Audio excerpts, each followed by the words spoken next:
6 hours and 45 minutes into the drop, the second attack began. It came from two directions at once, without pause between the waves. The main runway held the bulk of the attackers. The southern wall fought off the rest.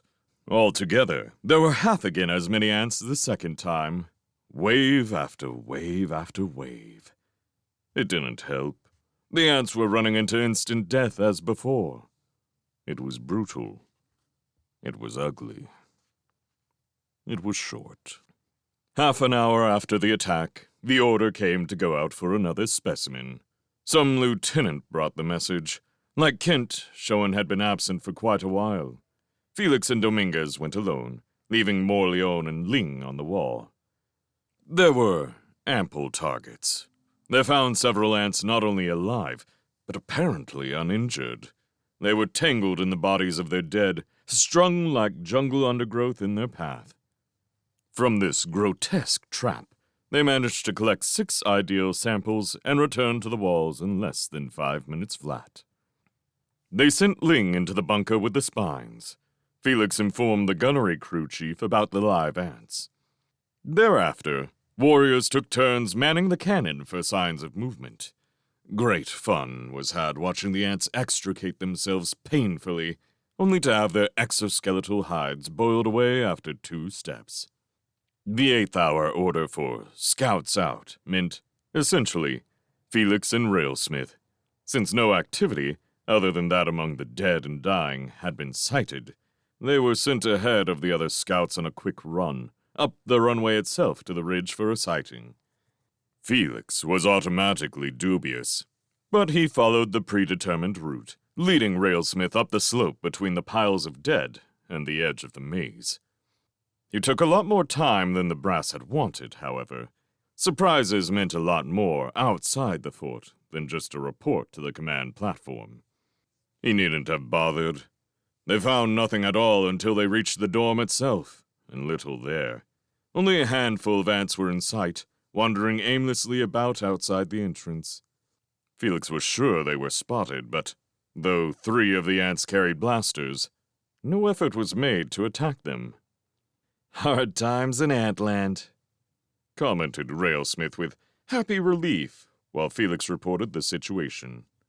"Stay put and watch," was the word that came back to them minutes later. They obeyed without comment, sitting down side by side against a dune less than 100 meters from the perimeter of the dorm. Soon they were joined by 5 warriors bearing shovels, silconite cylinders, and a case of blaze bombs. Felix and Railsmith got out of their way. 10 minutes later, forward observation post 1 was ready. It consisted of a curved, sheltered bowl from which sightings could be made in safe, seated comfort. Then, the 5 warriors left to build Ops 2 and 3 farther down the line. "Looks like that's it," remarked Railsmith when they were alone once more. "What do you mean?" Felix asked. "The ants are finished," he replied. Then, when Felix was silent, he added, "Don't you think?" Felix considered a moment, said, "No." "Aw, come on, Felix. After all this..." Felix nodded, and more. Railsmith was astonished. "You really think there's something to worry about?" "I don't know," Felix admitted after a moment. "Maybe I'm just tired," Felix thought, and keyed a stimule. Railsmith was probably right, almost certainly, but was it just too easy? Was that it? And what was wrong with it if it was? They were sure due. Still, he felt uneasy, and oddly depressed. "Well," said Railsmith after a while, "we're sure as hell killing 'em. Doesn't that count for anything?" Felix sighed. "It never has before," he replied blandly. He began a 4-hour rest period at the 9th hour.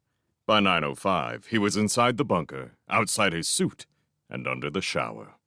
Dominguez was just reaching the squad bay when Felix emerged, dripping and smoking. "Did you see all those people coming down?" the sergeant asked him. Felix shook his head. Who are they? Dunno.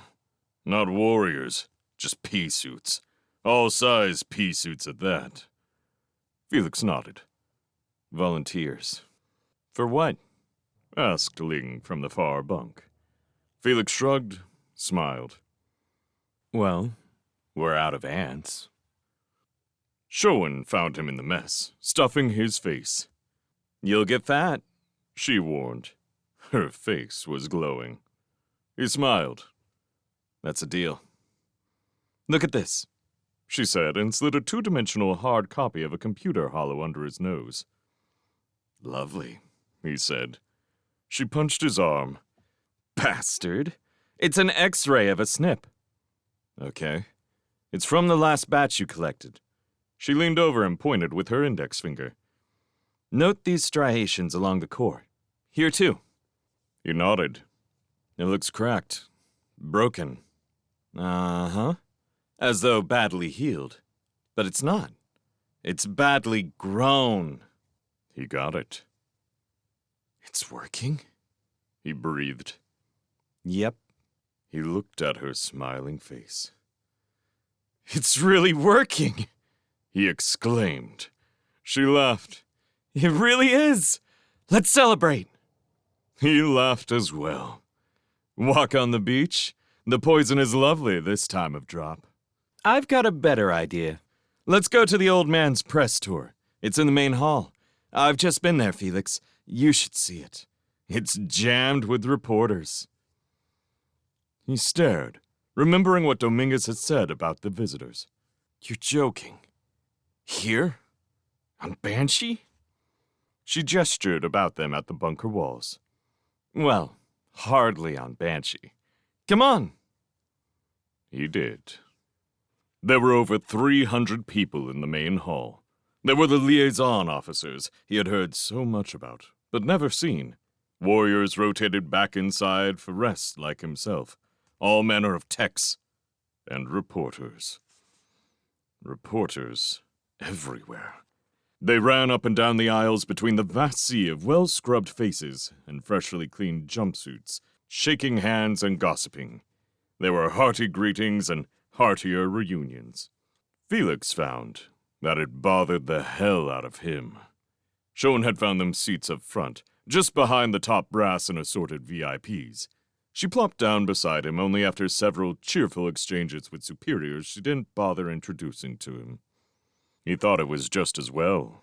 He didn't feel like meeting anyone. It all seemed a little too eerie to concentrate. She waved an arm in a broad gesture which indicated the vast throng.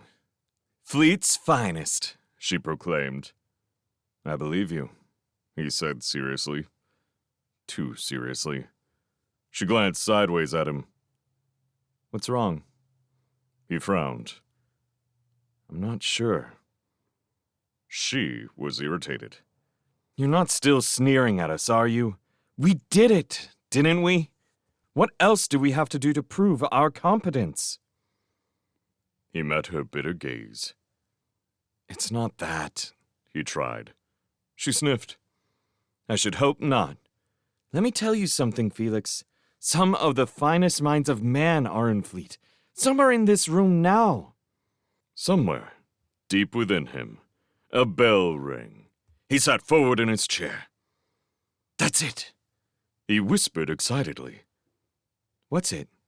She asked suspiciously. That's the point. What are they doing here? What are they doing in Fleet? She blinked. She was completely bewildered. For such a good fighter. Felix, are you anti-war? I mean, are you a pacifist? A pacifist? Was he? He thought back. He shook his head a few moments later, said, No. She still wasn't happy. It took you long enough. He looked at her. It was a long trip for it. Then the lights went down and the screen grew bright with the warm and winning smile of Brigadier Hamad Renault. Half an hour later, Felix decided the old man should have become a vid star instead of a soldier. Though, when he really thought about it, about the stone, silent, and unhelpful figure on the command platform, there was little evidence that he was a soldier at all. In any case, the man handled the tour brilliantly. He had a genuine gift for using the vid, moving about through the bunker with the monitors in tow, explaining what this was or that did, sliding jokes in and out without a scratch. He projected the model image of the humble soldier, forced by his own excellence up through the ranks. He was terribly handsome as well, his huge screen face somehow capable of intimacy, despite the vastness. Paternal, brotherly, and grand at will he was, at the same time. The commander, favorite, uncle, wise man, king, drinking buddy, and dad. Sexy too, Felix assumed, glancing at Shoan's upturned and attentive face. When the tour was almost over, the star was surprised with a plaque of gold, silver, and plasteel for which all personnel had supposedly contributed. Felix had not, to his knowledge, contributed a thing. No one had asked him to. Perhaps, he thought ruefully, they solicit during briefing, another thing they hadn't bothered him with. He glanced again at Shoan. There was nothing wrong with her. It was just Banshee. On impulse, he reached over and patted her hand. She smiled, trapped it with one of hers, and smiled warmly, scaring him. Want to go to a party? Shoan asked him when the show was over. She had left him briefly to huddle with her colleagues. She returned with an impish expression. Where? A party, Felix. There's a terribly festive, incredibly illegal party going on even as we speak. Shall we? He laughed. It was perfect. Of course these people would have a party afterward. He should have expected it.